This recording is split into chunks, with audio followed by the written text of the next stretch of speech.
In today's video, I'll teach you guys how you can add bullets and numbered lists on WhatsApp.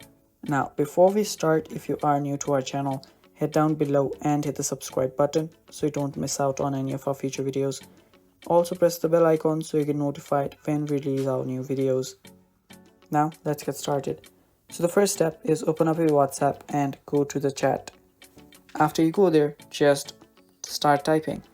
Now for the bullet points, what you need to do is you'll need to type a hyphen and just type in whatever you want.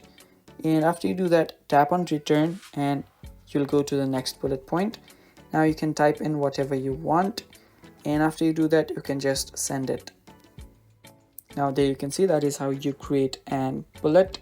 Now to add a numbered list, what you'll need to do is just type in your number, give a dot and start writing, give a space, and again do the same.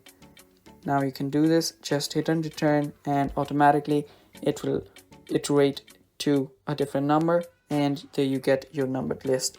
So just type in whatever you want and yeah, just send it, and that is how you get a bullet and numbered list on your WhatsApp messages. So yeah, that is basically how you do it. Thank you for watching. That is all for the video. Stay tuned for more and bye bye.